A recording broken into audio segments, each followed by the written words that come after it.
2 Chronicles 23, 1 through 21. Devotional focus verse. And in the 7th year, Jehoiada strengthened himself and took the captains of hundreds, Azariah the son of Jeroham, and Ishmael the son of Jehohanan, and Azariah the son of Obed, and Maaseiah the son of Adaiah, and Elishaphat the son of Zichri, into covenant with him. 2 Chronicles 23, 1. Christian author A.W. Tozer once stated, "Next to the Holy Scriptures, the greatest aid to the life of faith may be Christian biography. It is indeed notable that a large part of the Bible itself is given over to the life and labors of prophets, patriarchs, and kings, who they were, what they did and said, how they prayed and toiled and suffered and triumphed at last." I am not sure if my parents ever read Tozer's statement, but they certainly would have agreed with him. While I was still young, they instilled in me a love for biographies of great Christians, people whose hearts were on fire for the Lord.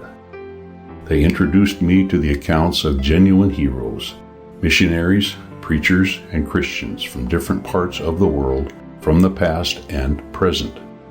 I read about men, women, and children with resilient spirits, mountain-moving faith, incredible courage, and selfless, sacrificial love. And those accounts impacted and inspired me.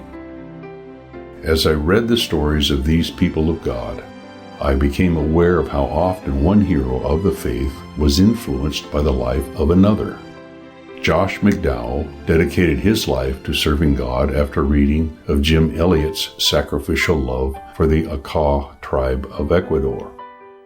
Elizabeth Elliot was inspired by both Amy Carmichael, who rescued children from the idolatrous practices in India, and Lilias Trotter, who gave up a promising career in the world of art to minister in Algeria. Dory Van Stone decided to become a missionary after hearing Darlene Diebler speak about her experiences while serving the Lord in Papua New Guinea. Hudson Taylor was impacted by a sermon by Dwight L. Mooney. Amy Carmichael was encouraged by George Muller's story of trusting God to provide buildings, staff to oversee them, furniture, food, and clothing for the thousands of orphans he cared for in England. Not all the heroes I read about over the years were well known. Many had names that would not be recognized by most people. But their faithfulness influenced others, many times changing the courses of lives.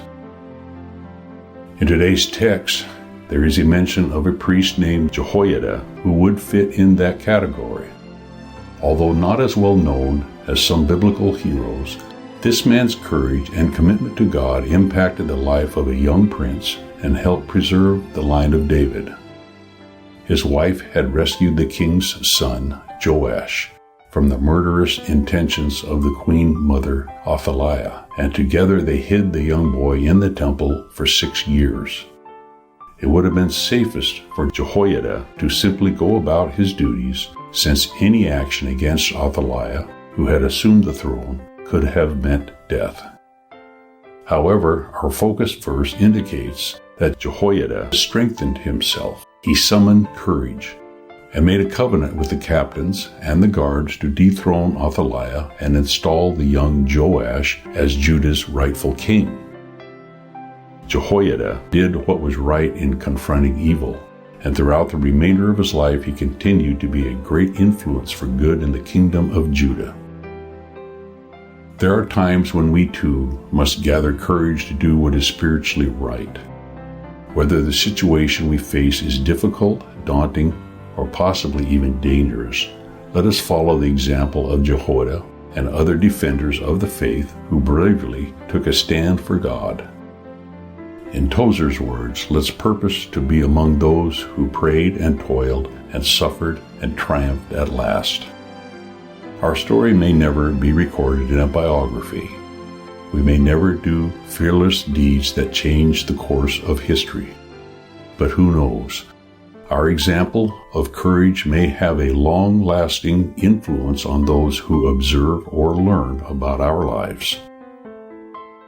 Background information. The previous chapter of 2 Chronicles recorded the Queen Mother Athaliah's attempt to destroy all the royal line in Judah after the death of her son Azariah in order to remove any who might challenge her taking control. However, Ahaziah's sister, Jehoshaphat, hid Ahaziah's youngest son, Joash, in the temple. Verses 1 through 11 of this chapter relate that, in the 7th year of Athaliah's reign, the priest Jehoiada instituted a plan to depose Athaliah and replace her with the boy king Joash. Queen Athaliah was executed, see verses 12 through 15, and in verses 16 through 21, a covenant was made between the young king, the priests, and the people, declaring their purpose to honor, obey, and serve God. Jehoiada was a godly man who was determined to restore the throne to David's rightful descendants. He was a priest and the husband of Jehoshaphat, who hid the child Joash to protect him from Athaliah's massacre. Jehoiada's brave action in calling together the captains, chief fathers, and Levites to implement the takeover of the throne could have cost him his life. Jehoiada chose the Sabbath as the day to overthrow Athaliah because the guards changed shifts on that day. This enabled them to assemble two groups of guards at the temple at the same time without attracting attention. According to verse 9, the men who gathered to protect the new king were equipped with weapons dating from the days of King David. It was appropriate for the soldiers who would place the heir of David's royal line back on the throne of Judah to use weapons that had once belonged to King David. Jehoiada brought Joash out and crowned him in a public and official ceremony. The statement in verse 11 that Jehoiada gave him the testimony, the scrolls containing the Maaseiah law, was in accordance with God's command in Deuteronomy 17:18, which commanded that the king should have his own copy of the scriptures. The people clearly were in favor of this transition of power, because the noise of the rejoicing and acclamation of the new king attracted the attention of Athaliah, who came to the temple. When she realized what was taking place, she cried, "Treason! Treason!" See verse 13. However, Jehoiada gave instructions for her execution.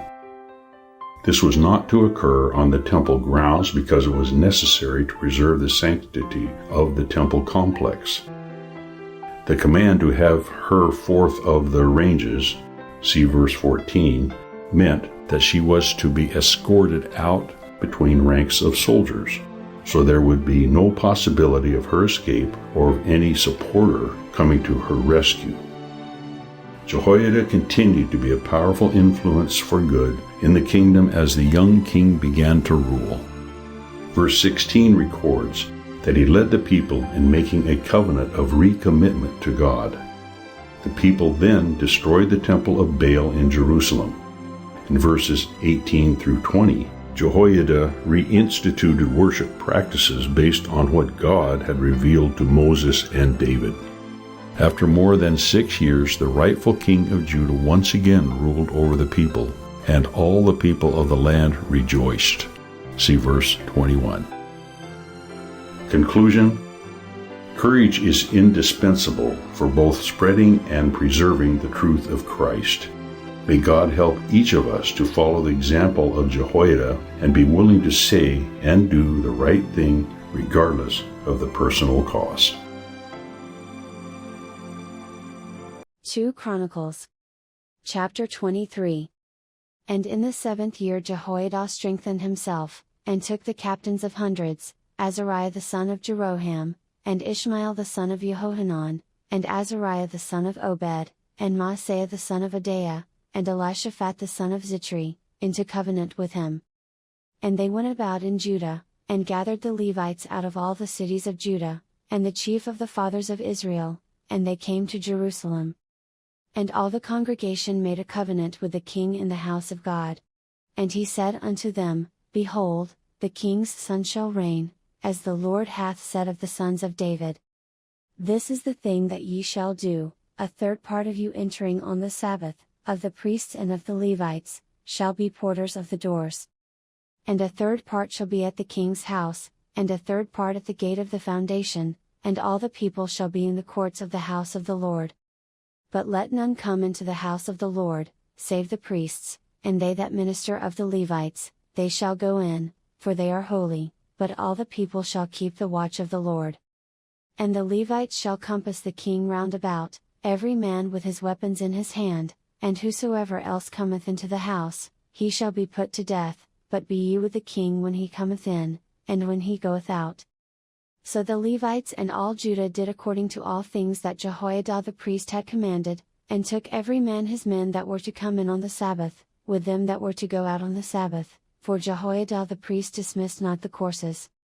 Moreover Jehoiada the priest delivered to the captains of 100 spears, and bucklers, and shields, that had been King David's, which were in the house of God. And he set all the people, every man having his weapon in his hand, from the right side of the temple to the left side of the temple, along by the altar and the temple, by the king round about. Then they brought out the king's son, and put upon him the crown, and gave him the testimony, and made him king. And Jehoiada and his sons anointed him, and said, God save the king. Now when Athaliah heard the noise of the people running and praising the king, she came to the people into the house of the Lord. And she looked, and, behold, the king stood at his pillar at the entering in, and the princes and the trumpets by the king, and all the people of the land rejoiced, and sounded with trumpets, also the singers with instruments of music, and such as taught to sing praise. Then Athaliah rent her clothes, and said, Treason, treason. Then Jehoiada the priest brought out the captains of hundreds that were set over the host, and said unto them, Have her forth of the ranges, and whoso followeth her, let him be slain with the sword. For the priest said, Slay her not in the house of the Lord. So they laid hands on her, and when she was come to the entering of the horse gate by the king's house, they slew her there. And Jehoiada made a covenant between him, and between all the people, and between the king, that they should be the Lord's people. Then all the people went to the house of Baal, and brake it down, and brake his altars and his images in pieces, and slew Mattan the priest of Baal before the altars. Also Jehoiada appointed the offices of the house of the Lord by the hand of the priests the Levites, whom David had distributed in the house of the Lord, to offer the burnt offerings of the Lord, as it is written in the law of Moses, with rejoicing and with singing, as it was ordained by David. And he set the porters at the gates of the house of the Lord, that none which was unclean in anything should enter in. And he took the captains of hundreds, and the nobles, and the governors of the people, and all the people of the land, and brought down the king from the house of the Lord, and they came through the high gate into the king's house, and set the king upon the throne of the kingdom. And all the people of the land rejoiced, and the city was quiet, after that they had slain Athaliah with the sword.